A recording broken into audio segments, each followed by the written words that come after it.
आप सभी का स्वागत है हिंदुस्तान न्यूज़ पे। तो दोस्तों, आज हम आए हैं टेटोली में अखिल भारतीय खाप हिंदू खाप पे और यहाँ पे आज किसानों की मीटिंग चल रही है। इस मीटिंग के अंदर बहुत सारे किसान नेता आए हुए हैं। ये देखिए चुनई साहब, इनकी गाड़ियाँ हैं और फिर बहुत सारी महिलाएं किसान नेता यहाँ पे पहुँची हुई हैं और मिलवाते हैं किसान नेताओं से इस वीडियो के बाद में। धन्यवाद। सुमन जी बहन, आंदोलन कभी नौजवान जेलों में, कभी लठों में, कब तक खाएंगे नौजवान लठ और कब तक जेल ऐसी भरते रहेंगे किसान? जब तक ये किसान नेता अपने अहंकार की लड़ाई नहीं छोड़ते ना, तब तक ये नौजवान जो है ऐसे ही सड़कों पे और धक्के खाते रहेगा, परेशान होता रहेगा। सरकार इनके खिलाफ जो तानाशाही करती रहेगी। जो आंदोलन की कॉल दे के कुछ लोग बैठ गए, क्या जितने लोग आंदोलन से उठ के आए थे, संयुक्त मोर्चा था या जितने भी किसान संगठन उसमें शामिल थे, क्या वो सारे संगठन दोबारा शामिल होकर बातचीत करके सारी खापों को दोबारा लेके, टोल कमेटियों को, सबको दोबारा एक मंच पे बैठा के बातचीत करके आगे नहीं बढ़ सकते थे? ऐसी क्या अहम की लड़ाई हो गई कि दो संगठन उठ के इस कॉल पे आ गए? तो देखिए, लड़ाई साझी है, मुद्दे साझे हैं और ये पब्लिक जो है ना, ये किसान बच्चे जो अपनी छाती अड़ा के आगे गोलियां और लाठियां झेल रहे हैं, ये मुद्दों की लड़ाई लड़ रहे हैं। तो मैं यही मतलब बोलना चाहूँगी कि इन बच्चों को मोहरा मत बनाओ। आप उस सरकार के खिलाफ, उसकी तानाशाही नीतियों के खिलाफ लड़ो, पर इन बच्चों का नुकसान मत करो। सरकार ने तो कई बार किसान बुलाए, 8 तारीख को, 12 को, 15 को, 18 को। सरकार तो कहे भाई किसान आओ, हमारे साथ बातचीत करो, लेकिन बात क्यों नहीं सुन देती है? मुख्य कारण क्या रहे हैं? सरकार में कमी है, किसानों में कमी है? ये ना सरकार में कमी कह सकते हैं ना किसानों में कमी। ये तो देखो, बातचीत का दौर हमेशा चलता रहता है।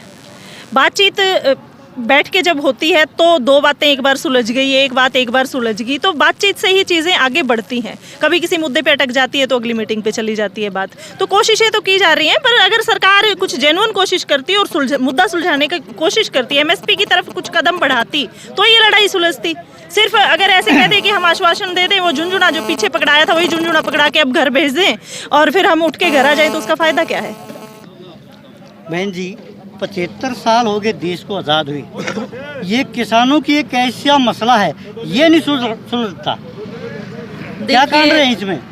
किसान कभी आज तक आज़ाद नहीं हुए और ये किसानों की दूसरी लड़ाई है आज़ादी की। लेकिन अगर किसान ये किसान नेताओं के अहंकार की लड़ाई है, लेकिन ये किसानों के बारे में तो कोई किसान नेता सोच नहीं रहा। मैं तो नू कह रही हूँ, जो कर हमारा भाई प्रतिपाल पिटा था ना बोरी में घाल कहना नू, एक दिन इन किसान नेता के अच्छा है, ये किसान लठ लेकर चाल पड़ेंगे, उस दिन ये किसान नेता पादरे होंगे और जब एक मंच पाओगे और जब अपनी लड़ाई लड़ेंगे और जब एमएसपी हम सरकार तलेवांगे। ये किसान नेता सरकार से नहीं लड़ रहे, ये किसान नेता लड़ रहे हैं आपस में। इनके आपसी मन भेद इतने हो चुके अकिन ना तो किसानात को मतलब ना, जो परिवार जिनके भाई हमारे भाई शहीद हो गए उन तक कोई मतलब इन है, इनकी हो रही है सिर्फ अहंकार की लड़ाई।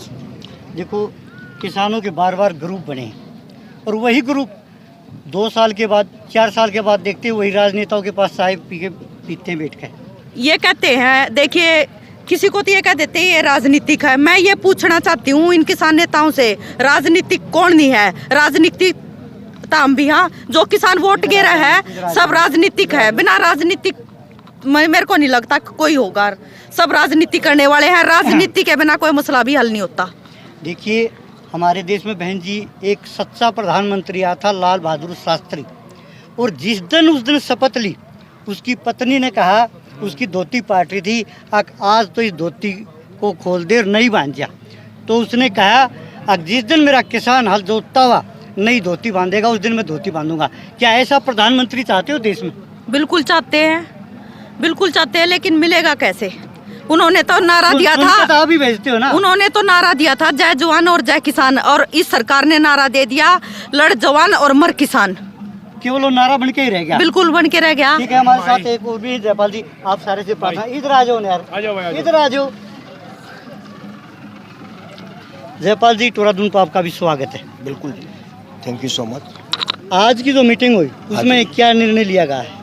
आज की मीटिंग जो नई किरण लेकर आई है। अच्छा जी। शायद आज से पहले इस तरह की मीटिंग नहीं हुई होगी। आज तमाम हरियाणा के जितने भी खापे हैं, पंजाब से भी, यूपी से भी, राजस्थान से भी, तो जिस तरह टिटोली गांव है, हरियाणा का जो ना बहुत ही नामचीन गांव रहा, जिन्होंने 1761 से लेकर अब तक जो लड़ाइयाँ लड़ी हैं वो पूरी लड़ाइयाँ लड़ी हैं, कभी पीछे पलट कर नहीं देखा है। आज एक नई इम्यूनिटी एनर्जी ऊर्जा मिली है, तमाम किसान खुश हैं। अब ये किसान जो ना इंतजार में है, ऊपर से कोई भी आह्वान आता है हुंकार भर के आगे बढ़ेंगे, क्योंकि इन्होंने कभी हारना नहीं सीखा है, हर स्थिति में जीत के सिरे रहे हैं। तो इस बार भी इनके 101% जीत होगी, किसी भी सूरत जीत के सिरे पर जाएंगे, एक नया इतिहास बनाएंगे। क्या अभी 2024 का इलेक्शन है, इस टिटोली धरने का इलेक्शन पर असर पड़ेगा?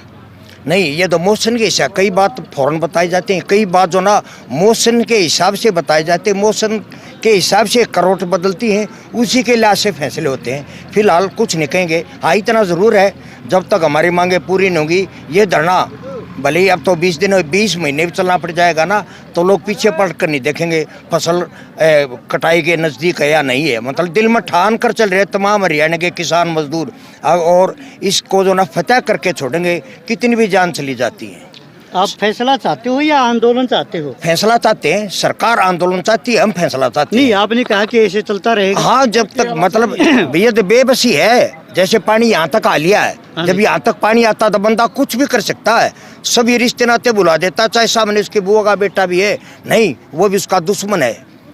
तो सरकार का रवैया है खासकर हरियाणा किसान की मार्शल कौम को ख़त्म कर देना, क्योंकि ये किसान मार्शल कौम है, ताकि हमारे जो ना आंखों की तरफ ना देखे, जूतों की तरफ देखे। इसलिए करते हैं क्योंकि करीबन 7 इतिहास यानी कि 7 सदियों के इतिहास मेरे को भी याद है, मार्शल कौम ने किस तरह कुर्बानियाँ देकर एक नई जोत का काम किया है। इसलिए हारने वाली कौम नहीं है नस्लें, ये ठान कर आई दिल में। और सरकार एक बेगैरत हो चुकी है। सरकार चलते चलते सरकार नहीं है, ये गुंडों का एक गिरोह बन चुका है, जिनका काम होता है किसानों को यानी कि नीचे दर्जे वालों को कुचलना, ऊपर का जो दर्जा आसमान की तरफ देते उनको ऊपर उठाना। जैसे मकान का बनाने वाला ऊपर जाता है, कुएं का बनाने वाला नीचे की तरफ जाता है, वो रवैया सरकार गुंडों की सरकार है। एक गिरोह बन चुका है, गिरोह थोड़े दिन चलता है और 80% लोगों को 20% लोग किस तरह बेवकूफ़ बना रहे हैं। ये बड़े दुर्भाग्य की बात है किसान और मजदूर की। आखिरी प्रश्न रहेगा प्रधान जी, क्या सभी किसान संगठन एक किसान के झंडे के नीचे आए हैं आज? हाँ, बिल्कुल आए हैं। यानी कि कहने का तात्पर्य है, जिस तरह 100 किसान 97 किसान एक झंडे के नीचे आ चुके हैं, मोटे अक्षरों बताओ 3 किसान बाकी रह रहे हैं और 3 दिन के अंदर वो भी आ जाएंगे। ऐसा पिछले 1913 भी ऐसा ही हुआ था, जब सिरे पर बात की थी ना, 3 किसान रह गए थे, वो 3 रोज के अंदर आ गए। तो अब भी ऐसा ही होगा, ये बड़ा इत्तेफाक होगा, सडनली होगा। और पूछिएगा जनाब। ये थे हमारे साथ जयपाल जी, और बने रहिए टोला के साथ। मैं टिटोली से ऋषिपाल। जय हिंद, जय भारत, जय किसान। शुक्रिया।